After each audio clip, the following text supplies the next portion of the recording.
respecto al ecógrafo común es el tipo de sonda. La sonda del UM o es de 35 o de 50. Y la diferencia principal radica en que tiene mayor grado de resolución axial, o sea que tiene más definición, pero menos profundidad de campo, menos penetración. Por lo tanto, a mayor tamaño de la frecuencia de la sonda, 35, 50, vamos a tener imágenes con mayor definición, pero menos posibilidad de tomar imágenes en profundidad. Por eso los UM más modernos adoptaron la sonda de 35 y no la de 50, y si ven imágenes viejas del primer UM, que era de una sonda de mayor frecuencia, las imágenes son de mucha mayor detalle, pero bien del segmento anterior. Y hoy en día el UM nos da de alguna manera la posibilidad de llegar hasta la base del vítreo o la retina periférica. ¿Okay? A diferencia del ecógrafo convencional, en general se usa una copa de inmersión, o sea, una especie de antiparra, digamos, una copa plástica que va entre los párpados y en ese lugar se coloca agua destilada, ¿no? Se puede poner cualquier tipo de medio líquido, se podría usar también en solución fisiológica, pero como la sal puede deteriorar el equipo, en general usamos agua destilada. Y tiene distintas modalidades, en general es un software relativamente simple, tiene principalmente 2 o 3 modos de visualización, pero lo que va a definir es el campo de visualización. Los campos de 20 grados son más pequeños y los campos de 38 son más grandes. La aplicación es inmensa, es igual que el ecógrafo, digamos. Uno puede buscar todo tipo de imágenes en relación a distintas áreas o subespecialidades, ¿no? Quizá el que menos utilidad tiene para estudiar es la córnea, sobre todo, pero en todas estas ramas de la oftalmología podemos tener información útil. La principal utilidad del UM diría que es el glaucoma, sobre todo la mayor frecuencia de consultas y específicamente para definir el perfil angular de un ojo, para medir el ángulo iridocorneal y sobre todo en comparación con los equipos de imágenes de segmento anterior para ver lo que sucede atrás del iris, porque por más que tengamos equipos buenos de imágenes con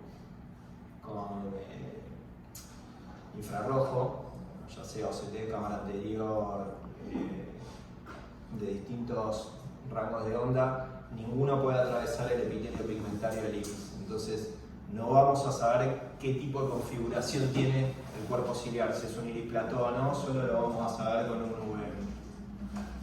Después, obviamente, uno puede evaluar una cirugía en glaucoma, puede evaluar una trabeculectomía, un tubo de una válvula que queremos ver por dónde está entrando, en otros casos como el síndrome de dispersión pigmentaria o los glaucomas malignos, por ejemplo.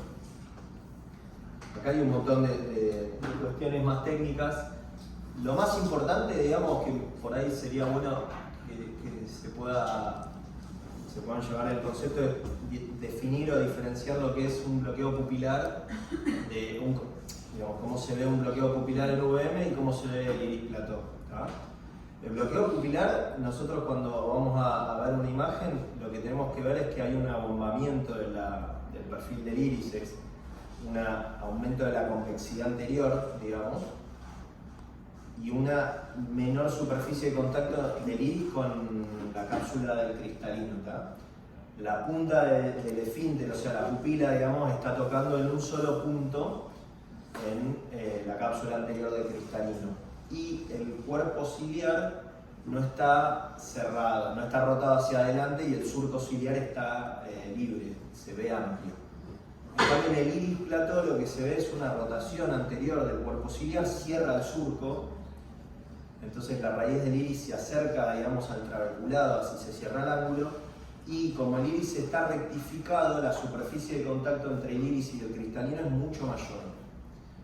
Como todo, digamos, en la biología no hay blanco y negro y muchos ojos tienen combinaciones, ¿no?, de bloqueo pupilar y plató, y de esa manera a veces nosotros definimos el concepto de mixto como para decir que tiene un poco de cada cosa o las dos cosas al mismo tiempo. Con respecto a lo que es el glaucoma facomórfico, puntualmente es algo más de apreciación subjetiva, digamos, son cristalinos muy grandes, con mucho lens vault, que es, o el lens rail, que es el espacio que ocupa la cúpula del cristalino por encima del plano del surco ciliar, o en los casos del glaucoma maligno, que comúnmente se le dice misdirection, que se cree que hay una dirección retrógrada del humor acuoso hacia el vitrio y todo eso funciona como un pistón que empuja hacia adelante el diafragma de iris y cristalino, y hay una rotación extrema y cierre completo del ángulo con una cámara super plana. Y el concepto de pseudoplató en general se trae a cuenta cuando hay una rotación anterior del cuerpo ciliar, pero producto de un quiste. O sea, es igual que el plató, pero en el cuerpo ciliar hay un quiste ciliar.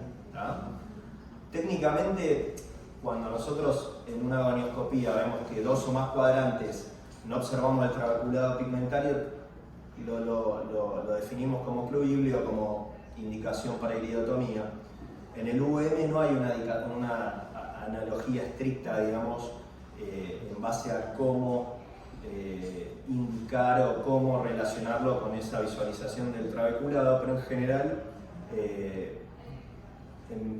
particularmente yo lo tomo en base a la apertura angular en grados, y en general los ángulos que tienen menos de 15 grados de apertura se asemejan a la no visualización del trabeculado pigmentario, entonces si tiene dos o más se considera que es ocluible.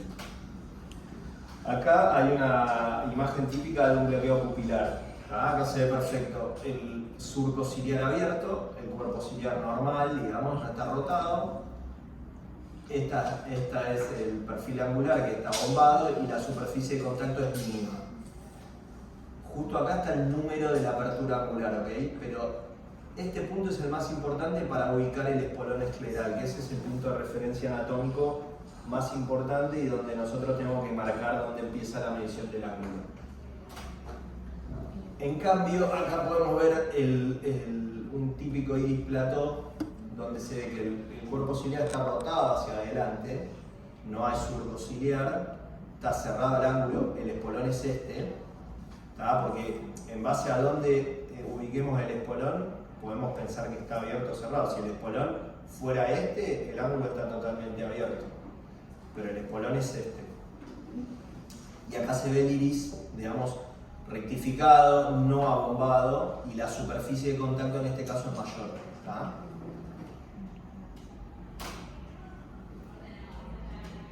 Bueno, y acá hay lo que les decía, ¿no? Acá hay abombamiento, hay poca superficie de contacto, pero está rotado hacia adelante el cuerpo ciliar y no hay surco ciliar. Estos son los típicos pacientes que nosotros le hacemos una iridotomía, el iris se plancha, o sea, se rectifica, aumenta la superficie de contacto y el cuerpo ciliar sigue rotado hacia adelante y esto sigue cerrado. Quizá abre en algún cuadrante, pero va a seguir cerrado.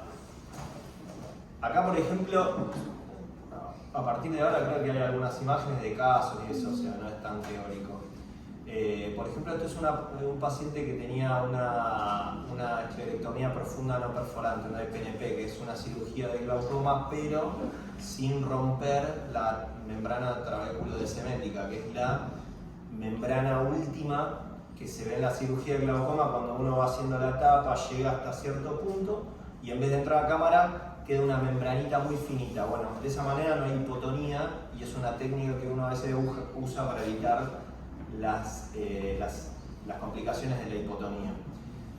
Y esto con el UM se ve perfecto. Este es un signo de colapso, digamos, o del signo de la membrana trabéculo-desemética colapsada.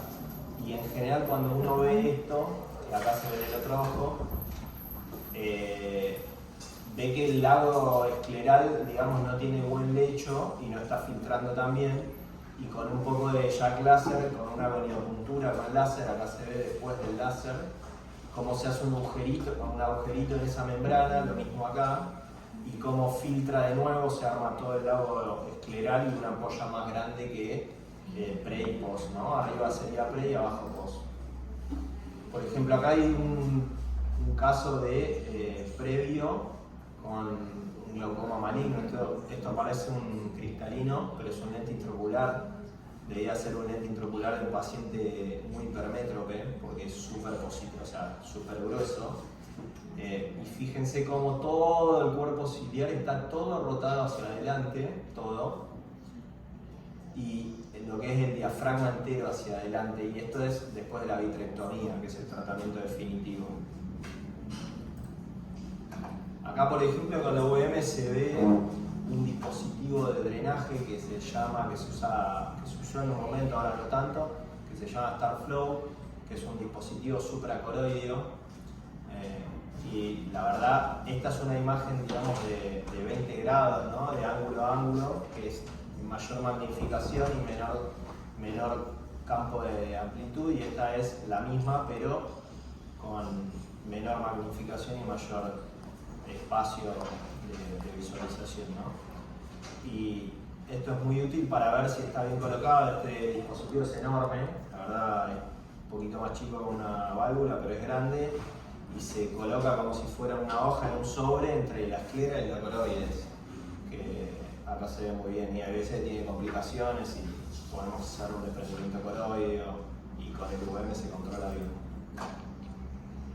Y este, por ejemplo, es un caso absolutamente contrapuesto a lo que es el bloqueo pupilar, ¿no? Es una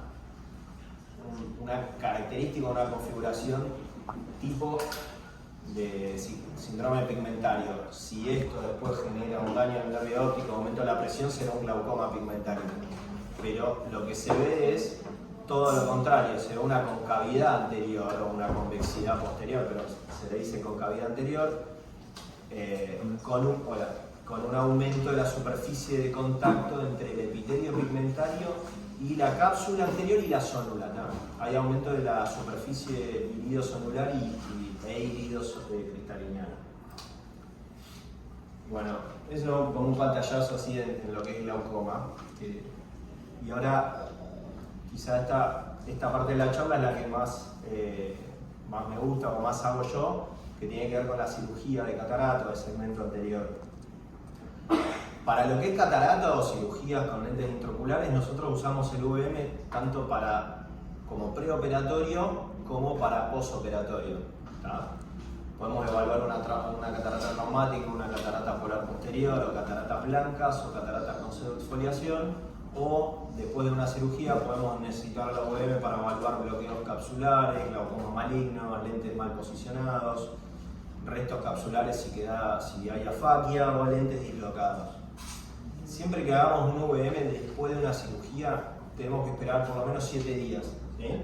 Que la herida, ya sea una herida penetrante, lo mismo, digamos, no tiene que ser una cirugía. Un ojo abierto es lo mismo que una ecografía, pero peor todavía es la UVM, porque el contacto con el líquido puede generar infecciones y puede transmitir, digamos, gérmenes vía la herida, ¿okay? Así que hay que tener mucho cuidado. Esto es una típica imagen de lámpara y de gonioscopía de una desonulación, que acá se ve perfecto.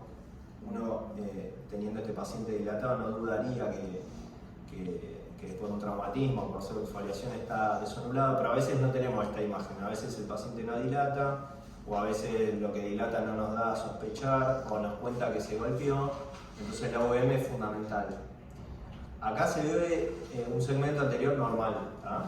Este es el cuerpo ciliar, las fibras de la zónula anterior, el iris, córnea, acá está el limbo y acá está la esclera, ¿ok? Y acá empieza pars plicata, pars plana del cuerpo ciliar. Si ustedes vienen por el endotelio y siguen una línea digamos, hacia el ángulo iridocorneal, van a ver que en algún momento hay una una línea que no tiene el mismo sentido, por ahí es un poco de imaginación, pero acá viene una línea que es más perpendicular o más oblicua, que se choca con la línea que viene desde el endotelio. Bueno, este es el espolón. Tiene como un resalto ahí, hiperecogénico, y eso es la referencia para ver dónde está el ángulo. Acá tenemos un trauma con un cristalino dislocado, con la zónula acá interrumpida, con vitrio en cámara anterior. Hay veces que nosotros nos podemos ayudar de las herramientas de medición para tener, por ejemplo, en un mismo ojo, tener la posibilidad de medir y decir, bueno, de este lado la cápsula del ecuador del cristalino está a tantos milímetros del cuerpo ciliar, y de este lado está bastante más, acá está más del doble. Es probable que acá se haya desonulado, perdido la zónula, elongada la zónula, eso también sirve. Y hay veces donde la zónula está, pero está estirada, está debilitada. Por ejemplo, este es un paciente con un Marfan que hay veces que están desonuladas del todo, pero acá, por ejemplo, se puede ver perfecta la zónula, pero súper patológica, y la ventaja que tiene el UVM que es un estudio dinámico, digamos.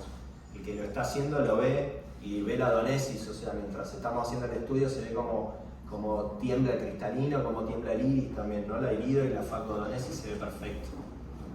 Y uno de eso lo informa, digamos, no lo puede mostrar en imágenes, pero lo informa.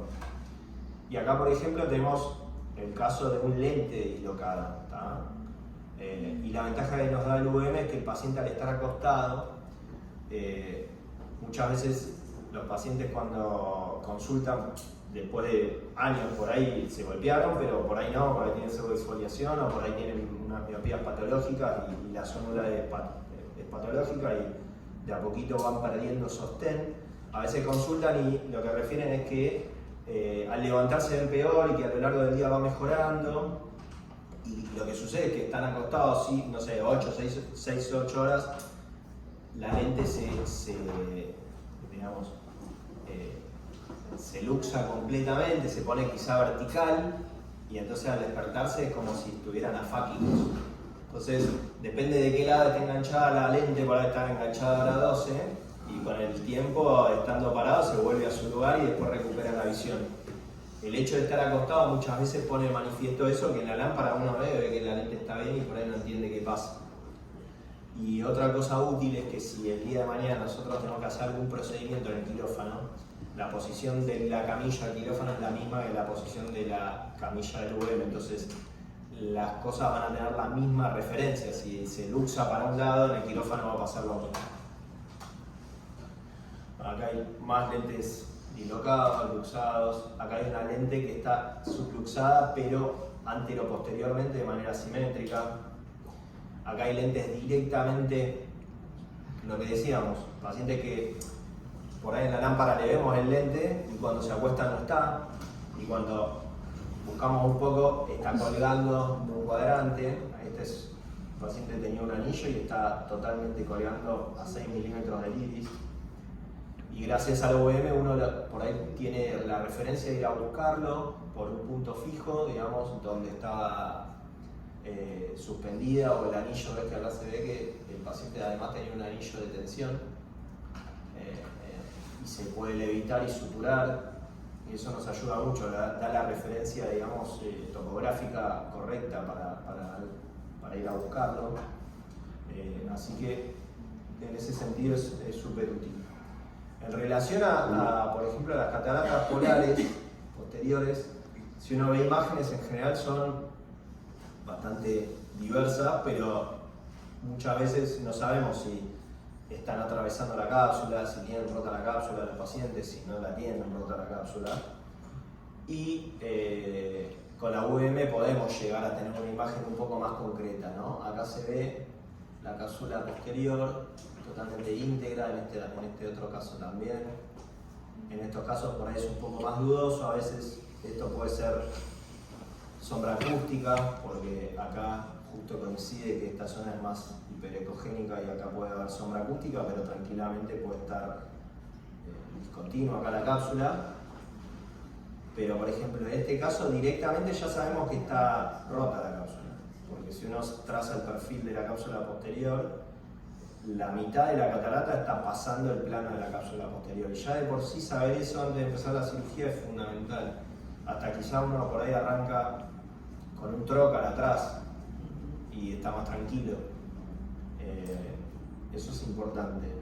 Siempre que por ahí tengan algún paciente que están por operar en el hospital, en la residencia, y ven que tiene una catarata polar, se le puede pedir un UVM para quedarse más tranquilo. Y este es un caso donde no sabíamos que la tenía, pero como estudiamos en una época en el hospital La Iglesia, donde hice la residencia, a todas las cataratas blancas apareció que tenía la catarata blanca más una polar posterior, y nos dio una mano impresionante porque se nos hubiera ido todo el cristalino hacia el vitrio. O por ejemplo, estos casos de mal posición de lente no tienen necesariamente que ver con luxaciones, sino que a veces las lentes, uno en la cirugía las cree que quedan en donde deben o donde queremos, y a veces por distintas circunstancias no lo ocurren.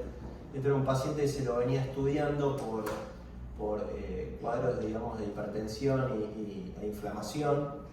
Se sospechaba un herpes, crisis glaucomatociclítica, con corticoide y hipotensores andaba bien, hasta que apareció esta atrofia. También se la pudo interpretar a la herpética en su momento. La doctora que hacía UEIS en el Instituto de la Visión, se le ocurrió pedir un UVM, y lo que estaba pasando es que era una lente monopieza, que es una lente de bag, digamos, de saco, que tenía una áptica fuera del saco, acá se ve perfecto, y esa pata lo que hacía era rozar el epitelio pigmentario, por eso la atrofia, dispersaba pigmento, subía la presión, se inflamaba el ojo, y independientemente después de cómo se resuelve, por lo menos ya sabíamos la causa, no era uveítico, el paciente se recontraestudió, se hizo todo el perfil reumatológico y en realidad era esto el problema. Por ejemplo, en este caso, este es un paciente que en el posoperatorio de 48 horas está todo perfecto, lo que es el segmento, o sea, la evolución de córnea, o sea, sin ninguna causa para ver mal, refractivamente muy miope y con corrección perfecto, 10 décimas, ¿no? Una miopía de 3, y obviamente se había planeado para quedar hemétrope, ¿no? Y eso inicialmente, por ahí cuando a uno le pasa esto, lo primero que piensa es que se equivocó quien hizo la ecometría, o quien pidió la lente, o uno al poner la lente, o que se cruzaron las lentes entre pacientes, millones de cosas. Y si por ahí uno no presta atención, muchas veces puede corregir un error con otro error. Y en este caso lo que sucedía es que 7 días después, con cierto tiempo de analizar un poco, de pensar qué estaba pasando, lo que se veía, este era un paciente que operé yo en el hospital, que la lente estaba perfecta, con un overlap perfecto, digamos, de la rexis. Lo que hacía, estaba cerrando, ocluyendo completamente digamos, la lente, la capsulorrexis, y está todo venido hacia adelante. Acá se ve la córnea y acá se ve el perfil de la cápsula y la lente. Acá se ve mejor, ¿no? Esta es la córnea, acá está el perfil de la lente, y esto que está atrás, la cápsula posterior. Entonces, al hacer un UVM, ahora quedó chingada la superposición, pero se ve perfecto. Esta es la lente y acá atrás está la cápsula posterior. Tenía toda una distensión del saco capsular, porque lo que estaba haciendo era un bloqueo capsular agudo o precoz, que ocurre en el postoperatorio inmediato, y en general se da por un mecanismo osmótico. Queda adentro del saco capsular, queda viscoelástica, y lo que genera es un gradiente osmótico, entonces funciona como un mecanismo valvular, entra líquido y no puede salir, porque el lente bloquea perfecto la rexis y se va hidratando, digamos, va chupando el humor acuoso del saco y va distendiéndolo, y el lente se va hacia adelante. al irse el lente hacia adelante, lo que cambia es la posición efectiva de la lente, y cuanto más anterior el lente, más potencia tiene y más miopía genera. Por eso está tan miope. Hay veces que en estos cuadros se puede cerrar el ángulo y puede aumentar la presión ocular. Este no era el caso, pero fíjense que todo el diafragma está hacia adelante. En algún punto se parecía mucho a lo que vemos en el glaucoma maligno, pero la principal diferencia es que el saco capsular está distendido, digamos. ¿Cómo se trata esto? Se pincha la cápsula, digamos. Le hice un jack láser en la cápsula anterior, y de esa manera ya se podía comunicar y equilibrar las presiones osmóticas, y después, fíjense lo que era la profundidad de cámara enorme, perfecta. Ahí se ve el perfil de la cápsula posterior, y acá está el VM control, como se fue hacia atrás la lente y el saco capsular se